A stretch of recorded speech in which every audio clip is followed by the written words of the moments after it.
Welcome back, Las Vegas. I am sitting here today with somebody who's just moved out to Las Vegas pretty recently and has a lot of success. I'm here with Dylan Vanas. He is the CEO and co-founder of AgencyBox, as well as co-founder of Monopolize. Dylan helps 7, 8, and 9-figure brands and personalities scale up their business through the use of innovative marketing methods. Sometimes he provides a white label marketing and education solution for marketing agency all over the world with over 2,000 businesses that he has worked with. So Dylan, thank you for sitting here. Cool, man. Appreciate that intro. We were just talking about... Yeah, it's so funny. But so podcasts, it always feels like the best conversations happen before the podcast actually starts. And so I'm just like, dude, let's just throw these on and let's continue talking about what we were talking about. Yeah, it's so funny because that happens oftentimes. And I'm just a big talker. I'm a rambler. So I'll just go on and keep talking. And it's funny, Dylan this time around was like, all right, Jake, let's get it started. This is too much of a hot topic. But we were talking about before this conversation about cryptocurrency, NFTs, alternative gaming, and some of the things that I work off over at Native. But then Dylan also has a lot of opinions about it as well. But before we go into that, just give everyone a 2 to 3 minute description of who Dylan is. Sure. So I'm originally from Vancouver, Canada. It's like the closest thing you get to Los Angeles of Canada. Like yoga's, popular there. It's very like vibey culture. And I've been kind of was like a wantrepreneur for a long time. And so I tried pretty much everything you can imagine. So my first official business, I actually dropped out of college, going into my 4th year to start to do this business, was selling flying squirrels. Flying squirrels? Like real live actual flying squirrels. Were you capturing them? We had breeders breeding them, and we're selling them as pets. They're kind of the actual name of them is a sugar glider. Okay, it's like a marsupial from Australia, and we sold thousands and thousands and thousands of them, and placed them into homes, and I did that very successfully and thought I was a god, and so I was like, anything I touch turns to gold, and so I went in and tried to start a few other companies, and they all flopped, and I made some bad investments and was like $50,000 in debt. And I called my mom up one day and I said, hey mom, I'm going to come visit for a week, because I didn't want to admit I'd lost everything. And so I didn't want to tell her I had no job, no income, nowhere to live. And so I went and stayed with her for a week, went through all my childhood belongings and sold everything that was worth more than $20 to gather enough money to pay off my immediate debt. I was $50,000 in debt on credit cards. And so I paid off some of the immediate debt and actually went and got a sales job. That's basically what I was doing with the squirrels was sales. So I went and got a sales job, and then I was, the people in the mall who stop you and try to sell you something? Yes, it's like the equivalent of the people on the strip that pass out like the porn cards. Exactly. I was that guy. I was trying to sell like TENS massagers and like heating pads and just like cheap Chinese knockoffs and stuff. And I totally have a lot of appreciation for that company for taking me in. They gave me housing and everything. And I worked for a holiday season for like 4 months, saved up enough money to actually restart my squirrel business. And I did that for a little while, stacked enough cash to go ahead and actually start, to go ahead and just have enough time to actually not have to work anymore for a little while. So I had enough freedom to not work for a period of time when I started my marketing agency. So then I started a marketing agency. Now, a marketing agency is kind of like real estate. It's not like a get rich quick thing. Like you got to put in time. It's going to take some time. Some people have a lot of success. My business partner, he started his agency and did 100K his first month. But that wasn't my story. So I did that. I started off in like the real estate marketing game, got some clients here and there, built up enough of a portfolio of clients where people started referring me business. And just backtrack a little bit, I have tried literally everything: dropshipping, Amazon FBA, Walmart automation, trading, Forex trading. Like if you name some kind of biz op, I tried it. So you've pretty much taken part in all of the Instagram paid advertisements. Yes, exactly. Yeah, I signed up for every single one. And I realized that nothing actually allowed me the freedom and the financial ability to succeed like my own agency did. And so the one thing I struggled with, though, while I was growing it was I was doing 2 things. I was trying to build the business while managing the business at the same time. And anyone who's an entrepreneur or a solopreneur, right, knows that struggle. It's like you're trying to get clients, but at the same time, you're trying to make your clients happy. And it just, there's got to be a better way. And so then that's when I had the idea for AgencyBox. And so what AgencyBox is it's a white label platform that other agencies can outsource their work to. We actually call it insourcing. So we become their like insourcing partner. And the cool thing about it is that rather than them having to do all the work when they get a client, they pass the deal off to us and we kind of act as them. So we'll call the client under their name. If their agency is ABC Agency, hey, this is Dylan from ABC Agency. I'm here to build your website for you. And so we do web design, SEO, social media marketing, like all the stuff that agencies need. And it allows them to focus all their time on building the business or laying on the beach, whatever they want to do. So, then now I ended up, Brett Knutson's my business partner. We started AgencyBox together. And then we ended up merging both of our agencies, and that's Monopolize is our current marketing agency, which is like the backbone of AgencyBox. How funny that the merger is called Monopolize. Yeah. He's like, we're just cornering the market out here in Las Vegas.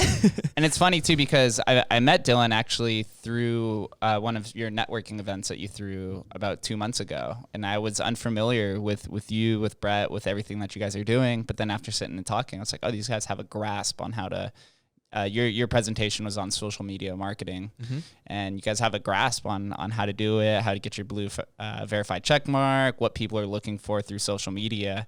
Because I've had on probably done 150 episodes now, maybe 10 to 15 people who own digital marketing agencies of some sort.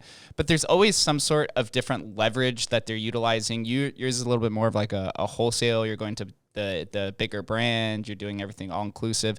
Some people, I had on Blake Wynn recently, who has an influencer marketing agency. So they have like a little bit more curated plans. What is it about digital marketing that's so diverse that allows so many different people to enter the space and find success? Well, in the US alone, there's over 32 million businesses, right? So for us with AgencyBox, like we have 3,500 agencies that use AgencyBox. I didn't even know there was 3,500 agencies in the world. We have people in like over 50 different countries, and we do work for everything. And besides me basically creating 3,500 agencies out of thin air and causing this, we're not seeing any saturation. And the reason for that, like I just said, there's over 30 million businesses in the US alone, not to mention the rest of the world. There's no way in my lifetime I'll be able to touch all those. Brett and me combined, even if, we got everyone in our network to come work with us, we wouldn't be able to hit all of them. Yeah. And so with marketing, it's like a huge, huge, huge opportunity. And COVID especially proved to the world and businesses that being online is no longer a luxury, it's a necessity. And that if they're not online, they're basically doomed to fail, right? So like if you look at COVID, what happened is all the businesses there's three types of businesses: online, offline, and then a blend. The businesses that were offline, think like the Chinese restaurant down the corner that doesn't have a website. They got rocked. Companies that were online only, think like Amazon, skyrocketed. And then companies that were a blend, like Walmart, had to shift a lot of their resources to online. And that's where everything's going. And so businesses know that they have to do that. And so there's super low barrier to entry. Anyone can start an agency. And there's huge, huge, huge market where anyone can capitalize on it. That's my answer. That makes complete sense. I had that exact same epiphany. I started this podcast April 2020, about 2 weeks after the strip closed down, lost my job. And I was a major critic of social media for a long time, more specifically about YouTube and content creation. But then once everything was shut down and I realized the necessity for e-commerce or some sort of internet integration with whatever you do, the importance of having a channel to portray your own message. And that's one of the ideas why I started podcast, because COVID's kind of been this accelerant towards this digital future, which we've all been wishing for. And it actually caught a lot of people by surprise and kind of smacked them in the face. Yeah, and it's unfortunate for those people, but for you, we're able to ride the wave. Anyone, it's a wave, right? If there's a big enough wave, even if you suck at surfing, it will still push you to shore in a good way. That's what we've been on the last 12 months, and it's only going to continue to get greater.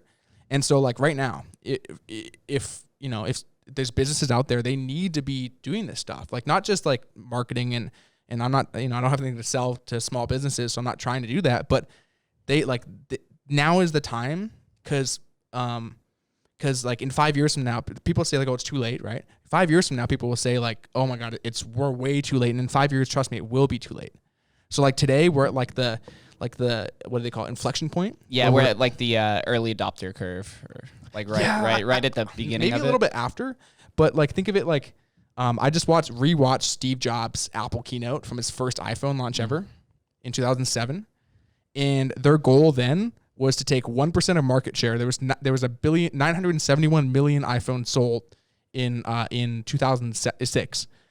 Their goal that he announced was to sell 1 million phones in 2007, which was 1% of the market share. Think about that. In 2007, that's only 14 years ago, Apple's goal, their target, was to sell 1 million phones. They're probably selling 1 million phones or more every day or even every hour now. And so I feel like that's where social media is at. Like, your goal can be like, oh, I want to get 10,000 followers, right? If that's your goal and you're doing that and you're putting the work into that, think about like 14 years from now. Because every single person that's building their brand now will capitalize on this wave, but the people will be left behind. It's true. Yeah. And you mentioned that there was, would you say 3 million businesses? 32 million businesses. But now with the rise of social media, everyone's pretty much their own walking business, their own walking brand. Yeah. So you could arguably say that there's 330 million individual brands that can be businesses on top of that 32 million. So it's like, that's a good point. It is almost limitless. But some people tend to capitalize on their brand differently than others. Some use it more for what I like to call social equity or social capital.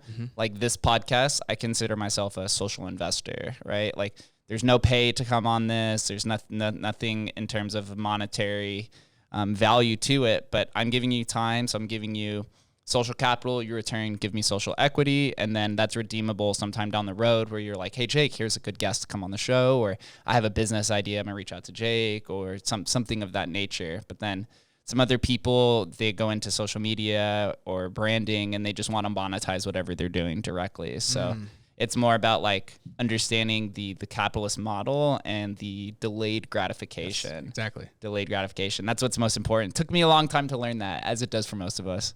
Yeah, and you know, beyond that, like I didn't get to talk to you at all. I saw you, I recognized you, but I'm grateful that we were able to connect after the fact. But we're able to build a relationship, talk, get to know each other, get to brainstorm some ideas. But the problem that people have is like we're taught like. My mom said this to me and you know, I love my parents so much, but a long time ago, when I was like 19, I was like, hey, yeah, I'm going to go meet up with this person. And she literally asked like, oh, like what's in it for you? And I was like, I'm just going to go hang with them and like chat and get to know them. And we almost have this wrong idea in our culture of like, we got to be using people. And so we're always looking, and this is all people care about is what's in it for me. Right. Or WAM, WAM, what about me? That's all people care about. And so if you can become really good at putting other people first, or just trying to build relationships, you're going to be able to connect with people in a much greater ability because everyone else is out there trying to be like sleazy or try to get something from someone. But if you can just be a person like what you and I are doing, where we'll just meet up and just talk and brainstorm ideas with literally no exchange of anything other than just like, you know, words, it will propel everyone further and the world would be a better place. Yeah, I truly believe that social currency is the most powerful currency that you could possess because as being a crypto bug, and we talked about it previously, the monetary system goes through different currencies or world reserve currencies every about 100 years or so. So that's always changing. But social currency, power, leverage, relationships, reputation, those never change. Those have been pretty consistent throughout just the entirety of human history. So if you understand that idea that we could just sit here, communicate, brainstorm, and have a relationship, that's what's going to put you on a lot farther. And more specifically, nowhere is networking more powerful than Las Vegas. You mentioned that you came out here in 2018. Vegas is built, it's built off of networking, who you know. I like to call it the name drop economy. I don't know if you've ever heard that one before, but it's generally one of the worst in education on paper.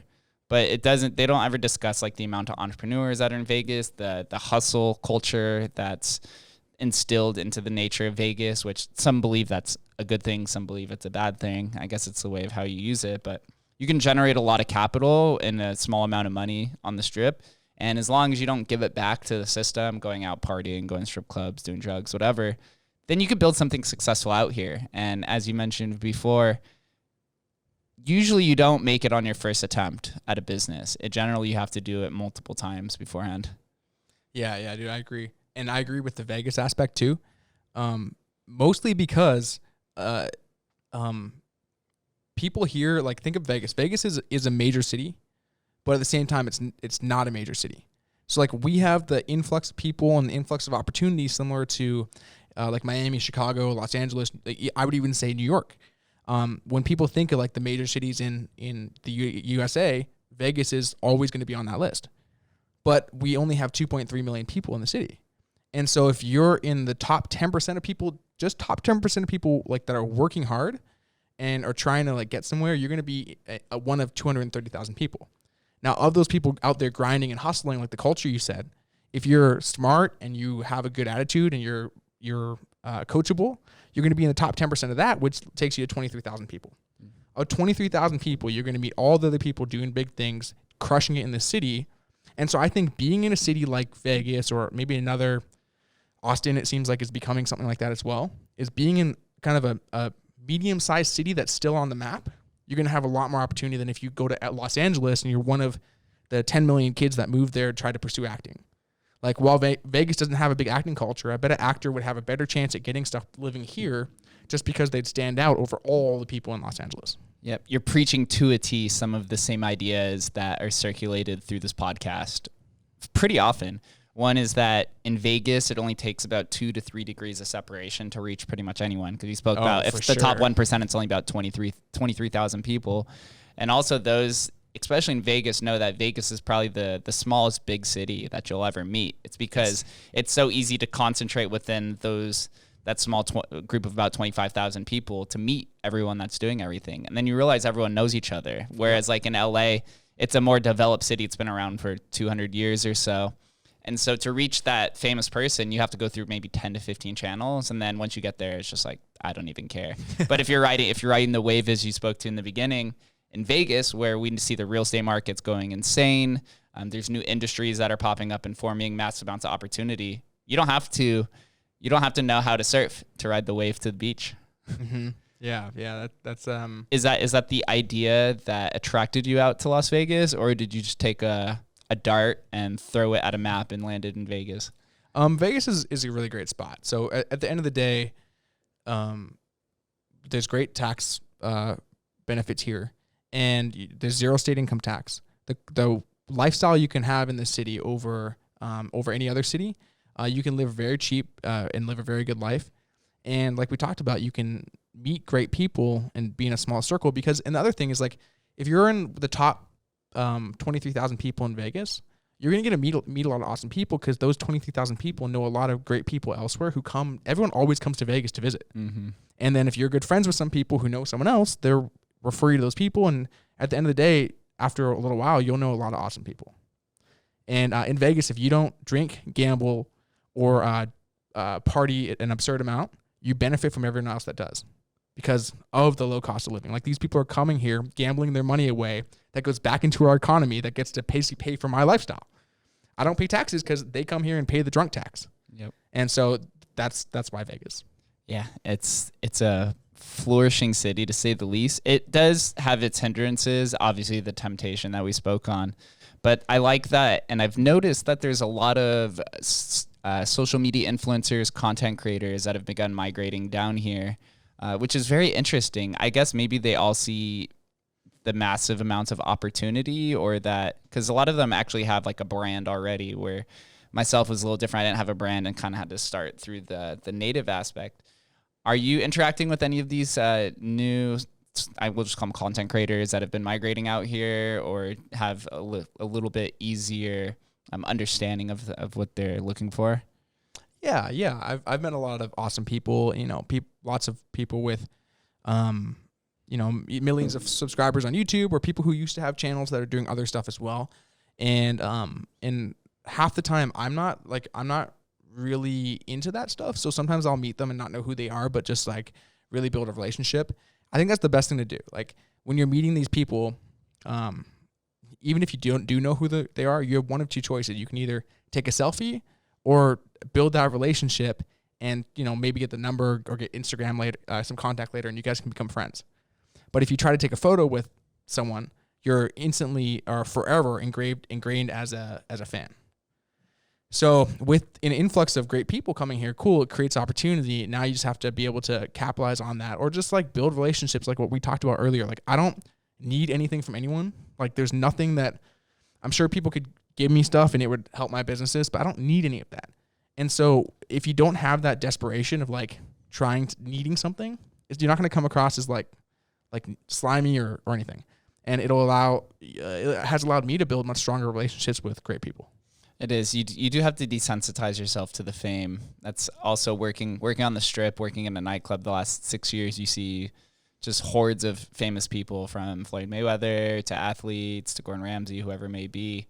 And eventually, after doing it so many times and having that repetition, you're like, oh, they're just a person who could provide value to me just as much as I could provide value to them. And sometimes we get lost because we see that DJ all the time, and we have a lot of these good experiences with the movie playing in the background, watching The Office until you go to bed, right? You see Steve Carell there, whatever the case is. But that's the cool nature of Vegas, is you can desensitize yourself to everything, find the opportunity, but then everyone mutually benefits with each other. But ending on that note, you mentioned Monopolize, which I love the name because I think it's hilarious that the combination leads to that. Can you speak a little bit more on Monopolize, what it is, how it's going, and the projections? Yeah, so I'll talk about Monopolize, and then I'll talk about AgencyBox, because AgencyBox is really exciting, and the things we're doing right now, some I can talk about, some I can, are also really, really exciting. But to understand AgencyBox, you have to know Monopolize. So Monopolize was created actually by my business partner, and it started out as an influencer marketing agency, like you said that someone else had been on the show has. And it was created with the founding team of Shipped. It's the grocery delivery app. They ended up selling to Target for $550 million. But what's cool is through having a partnership, like it was my partner and then they were the other founding partners. Together they created this, but they had this great platform of influencers from the whole Target and Shipt stuff, because Shipt basically grew from influencers. And so then what happened after that is influencer promotions for Monopolize. So Monopolize was doing like big influencer promotions. So like, let's say like Coca-Cola would come to us and be like, we have a $2 million budget and we want you guys to distribute the money and to the right influencers. That was the campaigns we did. Through that, we realized that influencers are broke. Not all of them, but there's a lot of people. Like we know people who have tens of millions of followers and they can't even pay rent. And it's because most influencers, with like the exception of like Logan Paul, who's great at business as well, and he's a freaking genius, but most creators are bad at business and good at making content. So we were helping them monetize their influence. And through that, we found a subset of people who have money and want to become influencers. And so it kind of just like through way of doing good work, we ended up having a lot of those people come and want to start working with us. So we work with a lot of high net worth people who've either had an exit and they want to become like a Grant Cardone. So that's like their goal. And so then we help them figure that out. We help with the book creations. We help with growing the social presence and all that stuff. So then my own agency, the real estate one, I had tons of apartment communities, home builders, real estate agents using it. And Brett and I had started AgencyBox at the time. And so we decided we wanted to get an office to have a local team here and actually work from the office. And so we're like, well, how can we do that if we also have two separate companies? So that's when we made the decision just to combine them. And now we mostly focus on like the branding side of things, just because that's, again, what we believe in, and that's where we think the future is going. And so we can ethically sell our clients on it because we know that's where you're going to be. Let's say I'm a new client. I have 8 figures in capital saved up and I want to become an influencer. What type of approach do you take when somebody's requesting that kind of thing? So step one is you need, and this goes for anyone, whether you have capital or not, you need to build up a baseline level of social proof. What that is like people don't really care what you have to say or who you are until they kind of think that you're worth listening to. And so on Instagram, that's 10,000 followers. On Twitter, it's a few thousand. On Facebook, you need 10,000 or more. And on YouTube, well, depending on the content you post out, you need something on YouTube. So we start there. We build those platforms up. We'll drive traffic to their pages and help them get that following. After that, then we will specifically focus on getting like true people to love their content. So we'll drive targeted followers. We'll run influencer campaigns through our network. We have the world's largest influencer network combined of all of our followers. So we'll drive traffic through those. And then we'll get them verified on social media. We'll give them our content strategy. We have a content strategy that's been built based on over $100 million in sales data. So we take our content strategy from that, from all of our clients and our personal brands, and we teach them that. We help them start creating content. After that, we start getting them writing a book, getting their book out, getting them podcast features, and we can even get people New York Times bestselling authors, Wall Street Journal #1 selling authors. So a lot of stuff like that. That's kind of like the 2 to 3 year life cycle of a personal brand in 2 minutes. Yeah, pretty much you have to be in it and you have to be committed for at least 2 to 3 years before you see any sort of traction. You'll get traction. I mean, we have clients that have literally built 8-figure businesses from what we've done for them, and in less than 18 months. Wow. What is your opinion of influencer? It seems to be a very ambiguous term, but also has some sort of hate and subtle deceit under it, potentially. Some people think influencers are sly with their marketing and cash grabs. Other people think influencers are great because they're educating them. What is your opinion of that? That's such a great question. I love the fact that you used the word creators earlier, because that's really where we're moving towards. Influencer, I think, is like an outdated term, and it was a term that kind of grew to popularity during like think like Jen Selter. Do you know who that is? Is she the bodybuilder? She's a fitness influencer who always wears tight leggings and does these poses where it's called seltering, and she like spreads her legs open on structures, and they take a photo from the back, and that really caught the attention of people maybe 6-7 years ago. That was kind of where things were at. It was sexualization. It was creating influence. It was, good looking girls being on the platforms. But that's not the same thing anymore, because she wasn't creating content. She was a person that happened to get lucky with the algorithms and had a good look to her, and then ended up figuring out how to make money from it. I think she's really good at business too, just from what I've heard. So that's how she grew. But now we're seeing the likes of Ka Baby on TikTok. Do you know who that guy? I'm not familiar. So there's this guy named Ka Baby. He's the most followed person on all of TikTok now. He got more followers on Instagram than Mark Zuckerberg. Wow. Yeah, and Mark Zuckerberg created Instagram, and owns Instagram. It, yeah. But he just does this thing where like people will do silly stuff. So for example, this water bottle, there'll be a video of someone else, not this guy, opening it with like their watch. They'll be like screwing on their watch. And then he'll go there and just be like this. He'll take it and then he'll just gently screw it open and go, see? And just like basically making fun of other people for doing stupid stuff. But he's creating content. He's a content creator.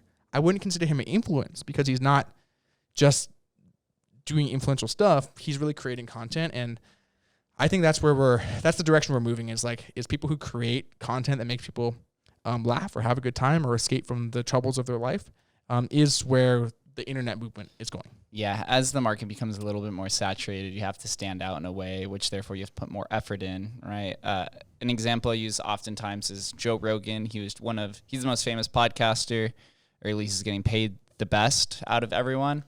He's putting in the same amount of time now as he was before, doing the same type of content, but that's because he was in the first, we'll say, 1,000 or so.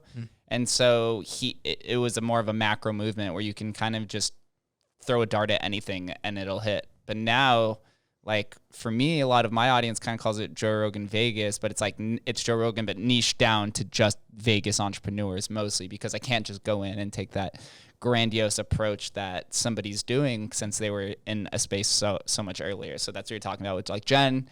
She was just somebody who was taking butt pics, essentially, like a little bit more than constructive or creative than that, but that's essentially the same idea.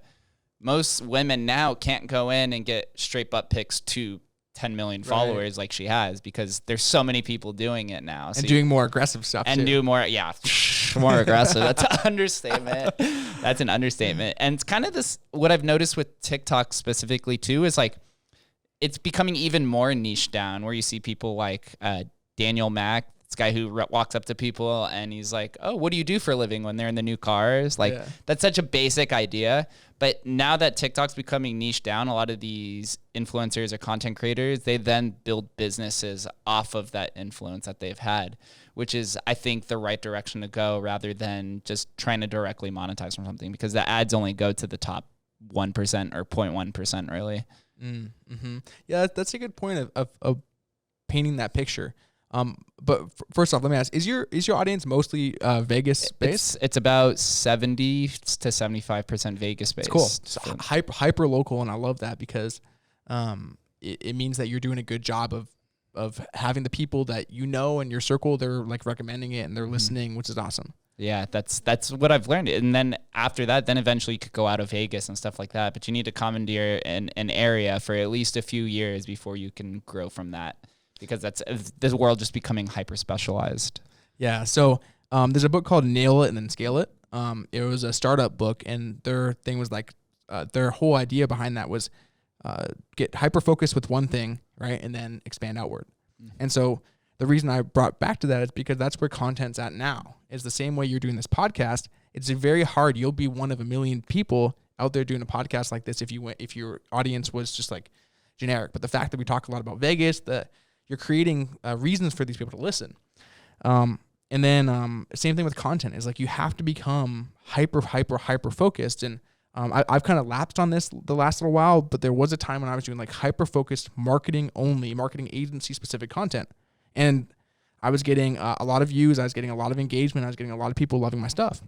But then just through the way of like kind of growing past that, I have started doing more like business general content, but I'm lumped into everyone else doing it.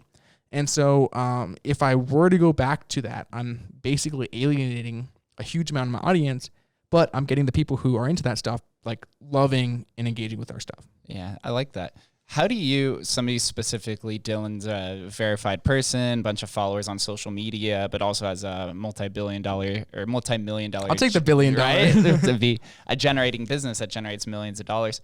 How do you differentiate yourself between Dylan, the content creator and influencer, versus Dylan, the CEO that's managing millions of dollars? It's one and the same.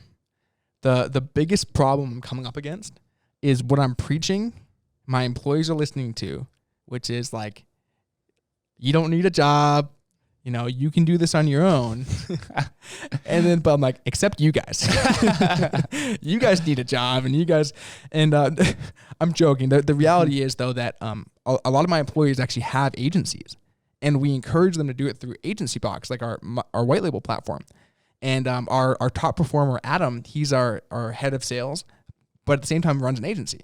And so it's awesome because when he's talking to people about AgencyBox, there's so much certainty there because he's literally doing it at the same time. So I think there's no better way to build a culture than to have the people in the business actually using the tool that you provide, because then like it just creates this so much passion and love for the product. And so I think that's how I kind of find that balance. There's no such thing as a compartmentalized life. You can't have like something over here. Like you can't have a great relationship while you're unhealthy. You can't have great fitness while your business sucks. Like everything is all interrelated. And so you'll notice like if your room is organized, your house is organized, your business is going to be organized too. So I bring the same passion I have in my life to build my company, build my brand into my company. So do you think it's a bad idea, or generally a bad idea, to separate your social media accounts from, let's say, a Finsta account and your personal account? Depends on what you're posting. I don't know. Yeah. I mean, if you're trying to, the better question that people ask is like, if I have some kind of brand or business or podcast, should I have a separate podcast channel than my page? Correct. And my opinion on that is everything you should do should live under one page, unless you're doing like 50 side hustles and nothing actually works. But if you're like doing it, I think you should do it all under one, because the stickiness of a personal brand is a lot greater than the stickiness of a business brand. And so with that, you want to have people come into you and see and be indoctrinated like very quickly. Otherwise they'll churn, they'll leave. So if your business and personal brand are interrelated, they'll get to know you. They'll feel the connection aspect of like the person, Jake, but then they'll also understand like what you do and how you do it and how you make money. Yeah, a social brand is important. I had a marketing expert come on here once, and he was talking about how the difference between building a personal brand and then building a business brand is that when you're building a business, generally you begin with sales pitches off the start because you're trying to market a product. Whereas when you're building a brand, you're trying to do the least amount possible to make it appear like you're having some sort of sales pitch. You're more so selling yourself on them. You're selling your social influence, your reputation, or your education methods. Would you agree with that a little bit? Yeah, 100%. And like what we talked about earlier, is like you want to come off as almost as if you don't want anything from them and you don't need anything. And then they'll ask like, what do you do? And then it's your opportunity to share it. Yeah, we're getting on the right path. So let's revert a little bit back to what we were talking about in the beginning, before we start recording, about like crypto, I guess just kind of the evolution of marketing and social influence and things like that. What are some things that you're thinking about that you'd like to project on the podcast that intrigues you? Everything's moving digital first. And so companies that like, we can touch on this a little bit, but like crypto, I'm really eager to discuss more about that and NFTs and stuff. But like for us, like AgencyBox kind of has been like a blend of like a software tool as well as like a marketplace.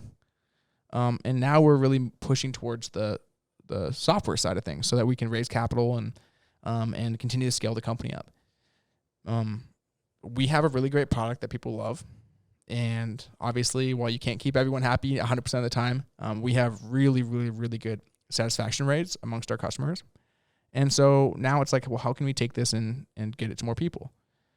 I built what we currently have, like our entire software stack, all of our technology. I personally built by locking myself in a room and learning how to do everything from coding to product development. So our kick-ass product, that's the best product on the marketplace by far, at the price point people are paying, was created by me.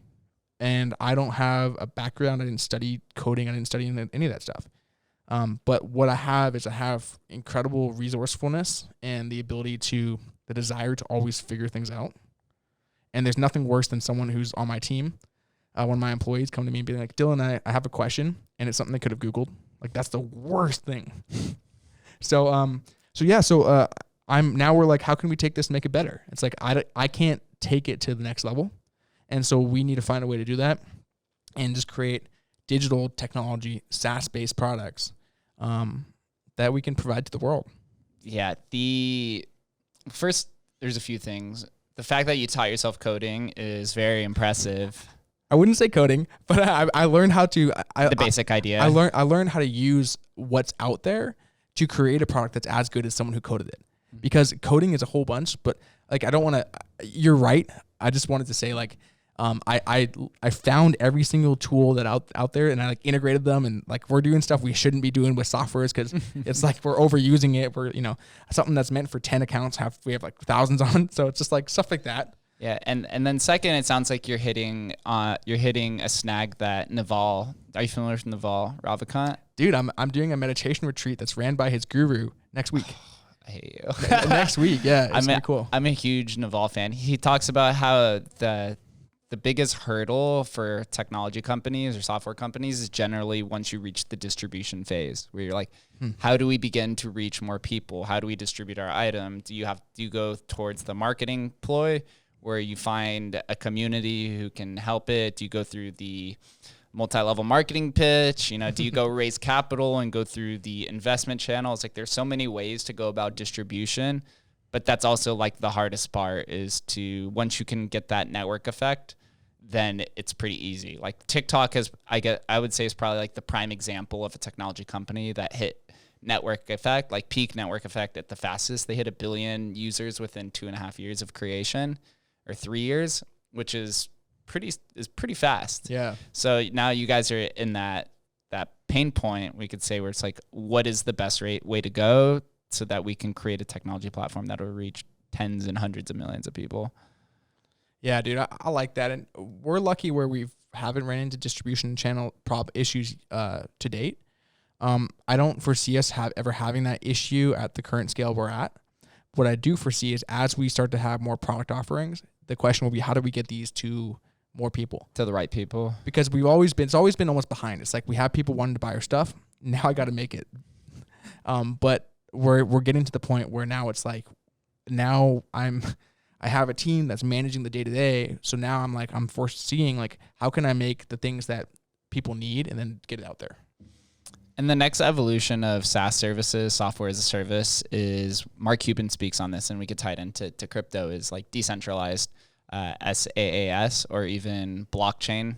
And NFTs are very similar as well, where you cut out the intermediary. So like with NFTs that we were discussing, one of the big ideas is that people like Blau, who lives out here in Las Vegas, is creating a music NFT company where basically the royalties in the song are integrated in the NFT. So anytime they sell on the secondary market, the artist gets it rather than the music agency who just gouges all of their artists like traditionally or historically.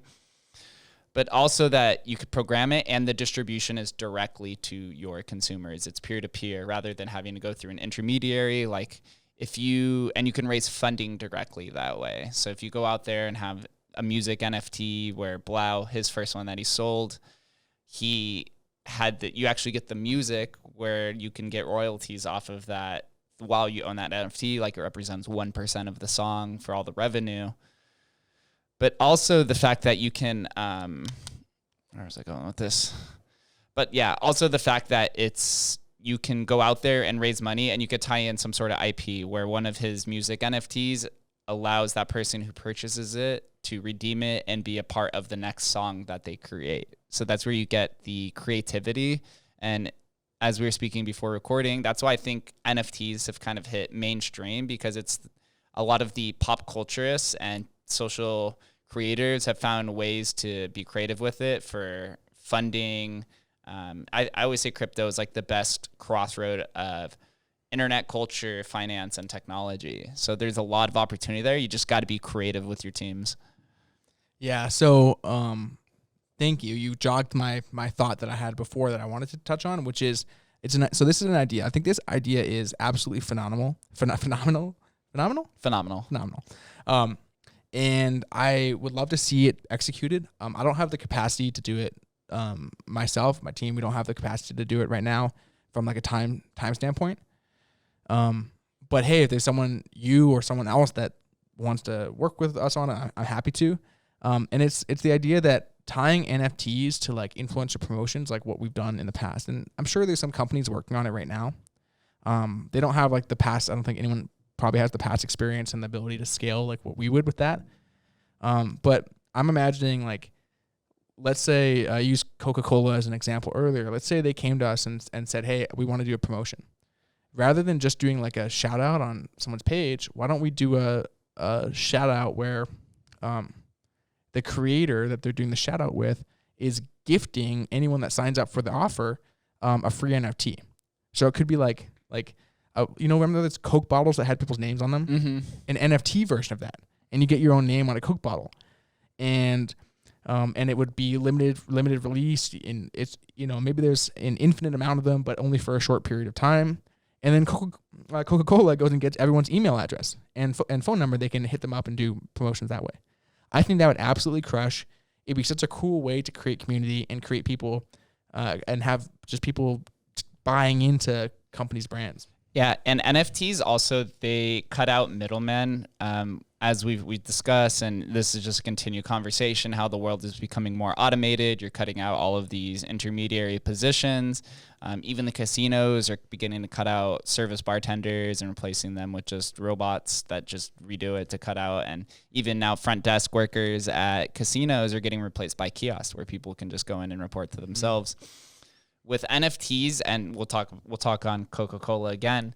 If you issue that NFT to everyone, where then they all get their name and whatever else is on the NFT, now Coca-Cola has that person's wallet, so then they can airdrop them coupons, new NFTs, item promotions, whatever they want.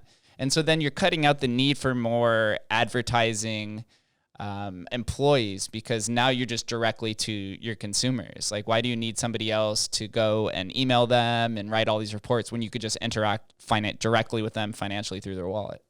Yeah, that's a really cool way of tying it all together. And I wasn't aware exactly of that. So that's awesome.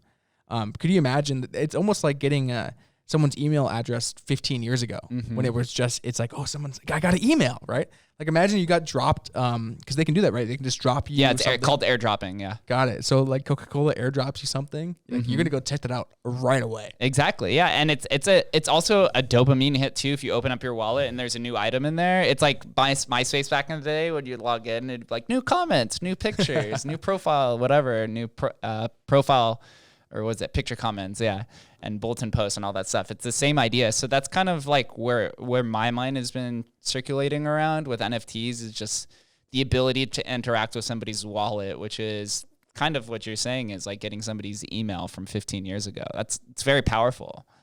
So if you don't know the answer to this, cool, but what would be like if someone wants to actually do that? Like, what's the technical first step? Like, how would you actually go about creating that? So you'd have to have somebody who's proficient in Solidity if you're doing it on Ethereum, which is the programming language for Ethereum.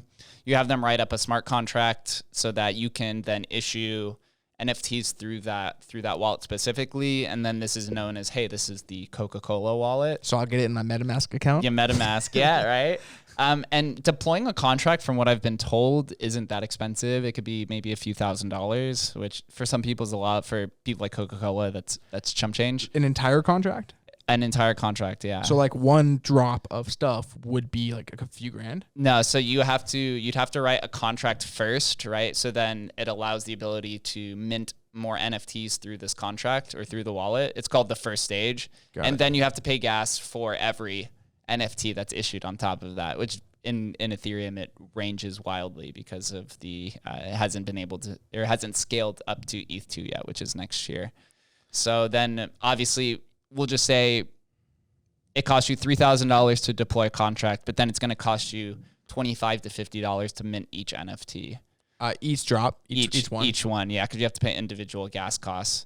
But for people like Coca-Cola, they'd probably pay $30 to $50 to have somebody's wallet address, like to anybody, because imagine the amount of money you save on the back end from like annual salaries that would have to do the same kind of idea.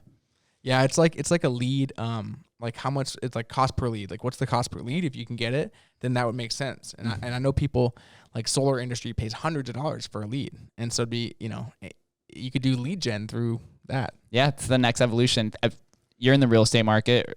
I was told even before I started the podcast, they were like, you're gonna get hit up probably mostly by real estate agents because they will pay anything to get exposure because of how intense the market is. But if you could do something directly like that, but then also outside of just being a massive business who can issue NFTs, social media influencers, as we talked with like Gary Vee with the V-Friends project, where each NFT is a ticket to his VCon conference for 3 years, but then also is redeemable for like front row seats to the Knicks games or a podcast with Gary Vee or go get lunch with him. And he has all kinds of creative ideas. So it's diving down into the IP realm, which I think is a perfect crossroad for like content creators, marketing agencies, and also it has a lot of speculation and hype behind it at this point. So I think a lot of people are trying to figure out where the top is of this thing, but more people are entering at the NFT space every day.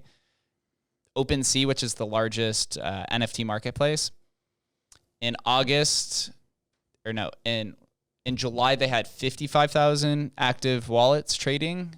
Last month in August, they had 120,000 active wallets. Okay. So the whole market just doubled. Yeah. And their revenue, they did $3 billion in trading last. So some people are like, is this the top of the NFT market? But it's like, I don't think if the entire community is doubling in a month, I don't think it's anywhere close. And a lot of people are beginning to realize that. Yeah. And the challenge that I think people who are saying that would also say is like the shitcoin pump and dumps that were happening. And so what happened, 99% of people who are probably listening to the podcast know what happened, but there was a whole bunch of like MILF coin and like Yummy and all these things that people were getting behind, specifically a core amount of creators that have influence, and they were promoting these coins in exchange for a chunk of it or cash up front or something. And then what would happen is, as soon as the coin, it would be like a no-name coin. As soon as it hit a certain valuation, these big wallet holders would sell, and then they would pocket Dump it. tens of thousands or millions of dollars in some cases. And so what has happened over the last 6 months, because the same cycle happened in 2016 too, the crypto, the shitcoin pump and dump. Yep. And it's very cyclical. Crypto is very cyclical, as with everything is. And so, but what's happening is now consumers are more aware, similar to drop shipping. Why drop shipping doesn't work now is because consumers know what a drop shipping company is and they know it's scammy. And so with shitcoins, the next wave of like that has to be something that actually has value and can't just be like rug pulled, like they say, right? So I feel confident that NFTs can create that as long as the value holds. And maintains, and they're able to. Do you know the D-Race, the horse racing? It's Zedrun. Zedrun. Okay, so D-Race is the coin behind it. So I know Zedrun was supposed to come out with a coin. I don't know if they named it yet, if that's the same idea, but it's the simulated horse racing. Yeah. So, I could be misspeaking, but I found out last week that D-Race it was at like $3 I think per coin, and I thought it was the horse racing one. Maybe it's a different one, like a competitor. And it went from $3, let's call it, down to 40 cents instantly, like a rug pull. And I saw it when it was at the bottom, but then and I was like, oh shit, like should I get it? And it was some kind of bug that happened on their platform, and then it went back up to like 250 25 minutes later. And I obviously missed the opportunity. I probably only would have put like $500 in anyways, but could like 6x my money. But end of the day, there's so much opportunity, and like you said, you're on the computer looking for this day in and day out. And so if you're smart right now in the digital age that we're in, you can make smart money and stop having to do all the 9-to-5 grind. Like, you can start an agency, you can keep an eye on crypto, you can start a podcast. Like, there's so much amazing opportunity out there. But I think the key is finding something that you're willing to stick with, and then doing it. Because someone hearing you make money in crypto might be inspired to go do crypto, or someone hearing that I have a couple businesses in the marketing space that do millions of dollars a year each might be inspired to start a marketing agency. But the key is you got to stick with something and stick with it long enough for it actually to turn into a success. Consistency is key in everything that you do. And the age that we're in, we're moving into the information era, just coming out of the industrial era. There's never been a better time to tap into that mental capacity that you have and channel it in some way to monetize it like immensely. The days of renting your time out, or some people like to call it wage slavery, however you want to call it, like those days are depreciating very fast as automation comes in and cuts out all those intermediary positions. So the time is now to go in, and you can make a lot of money really fast if you use your mental capacity, your brain power, your social network to build something constructive, because now we're moving away from linear income, which is basically like you work 8 hours, you get this time, rinse, repeat, never changes, to delayed gratification, exponential income, where founders, this is most prominent with founders. You create a company the first 1 to 3 years, or 6 months to 3 years, or whatever it is, generally low wages, and then 1 year all of a sudden your income like quadruples. But that's because it has that pop feature to it, which that's the age. We're moving into the exponential era, which is something Raoul Pal, who's a world-renowned macroeconomist, is calling it the exponential era. No more mean reversion. So then does that mean for exponential for some people, but then would that shrink the portion for other people even further? I don't think it does, because with the infinite potential of the internet, it just creates more opportunity. Yes, it does become a little bit more specialized, but now more positions are popping up. And in the new era, I think creativity, creative directors, anything kind of that resembles that kind of idea where you have to like basically get into the trenches, and you have to figure out and formulate some sort of curation to whatever the business is that you're doing, is going to be in massive demand over the next 10 years and continuing. Like the people that we need to sit behind computers, or the people that we need to like go fill out like to be an accountant or anything like that could be automated away, that goes away. But then new positions come in that are required. So there's going to be a lot of creative based positions. Content curation is only going to continue. More people on the planet.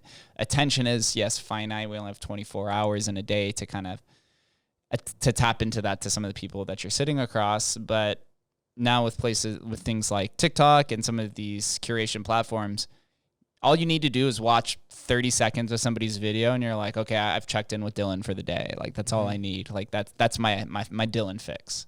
Which is cool because I have been able to you are able to stay in touch with a lot more people just by having the stories. Like how many times do you create you use Instagram a fair amount, right? How often do you create just a dialogue where maybe you meet up with someone just based on something they posted and then you're like, hey, oh, that's cool. And then you take it from there. Yeah, it's powerful. Social media is just like the facilitation of conversation digitally. That's all it should be. Like I know people get intimidated by the blue check marks and the followers and stuff like that. But at the end of the day, we're all just people. We all want to help each other. We all want to provide information, provide value. So that's all you need to do. And before we get out of here, I just mentioned too, sometimes we get like so caught up in like the numbers and the analytics. Are there 300 people listening? Are there 100 people listening? Did I get 10,000 views on my last Instagram post or whatever? But support doesn't come always, support isn't always composed in a number. And what I mean by this is I have a bunch of followers, or we'll call them audience members, who tell me they only listen to like the 1 minute clips that I post on social media because that's all the time that they have. But they also say like whoever I sit with is validation. That's all the validation that they need because they know who I am and they've listened enough that, hey, Jake is sitting with Dylan. If that 1 minute video sparks my interest, then I'll go listen to it more. But if not, then I'm going to verify or validate Dylan as somebody that's of importance because Jake is sitting there and talking with him because I trust Jake. So, but then those don't always translate to, I wake up and there's 200 downloads and I'm like, what the fuck? This is a down day. Is anyone still listening to this? So it's like, you never really know. But then you have people, I'm sure you have this all the time too, who message you, who aren't following you or you're not following, and they say, hey, like your post changed the trajectory of my life, or I went and did this thing because of something that you said, which people you've never communicated with it the entire life. Yeah, I think there's two ways you can have impact. You can have width of impact and you can have depth of impact, right? And think of like your mother, right? She had a lot of depth of impact with you, and if you have any siblings. And my parents had a lot of depth of impact with myself and my sister. But then if you look at someone like Cardi B, she has a lot of width of impact where she's hitting a lot of people in a small way. And so I think the sweet spot is if you can find kind of a middle ground there, especially starting out where you can have depth of impact with a small width of people, like what you seem to be doing in Vegas, then you build a core base, and there's that book, right, where you have 1,000 loyal fans, and then everything just is exponential from there. I think that's the secret. So like depth of impact, small scale, minute clip that impacts everyone that sees it, but then eventually over time there'll be more people that are actually listening to the full thing. Like, I probably watched like 20 or 30 of Joe Rogan's full podcasts. They're 3 hours long, 4 hours long in some cases, but because he started out with a lot of depth and then got greater and now has a lot of width. Couldn't have said it any better. Before we get out of here, I ask everybody as they leave one same question.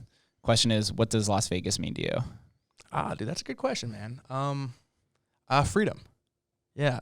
It's a very, it's kind of like the Wild West, like a lot of pretty much anything goes, and a lot of freedom here. I mean, you can speed on the highway and cops won't really pull you over.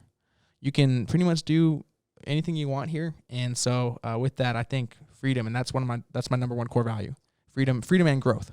I love that. Freedom. I don't think I've had freedom actually as an answer before. So very original answer. Where do I send all the listeners and those who are watching on YouTube to follow you along your journey, or anything else you'd like to mention before we get out of here?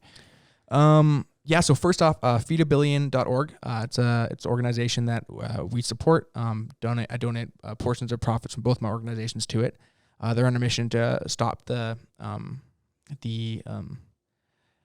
both abuse, manipulation, and control that comes from lack of food, especially in young girls. So that's a big problem, not only in this country and the world, but so feedabillion.org. First and foremost, and if they want to check me out and see anything else, at Dylan Vanas, DYLAN, V as in Victor, ANAS. Boom. Dylan, thank you for coming on here and doing this. This is an incredible conversation. I'm glad that we could sit here and articulate thoughts that maybe aren't formidable in any way, but have potential. Those are my favorite kind of conversations. So thank you for doing this. Hopefully we could do it in the future. And I know you're going to be out there crushing it.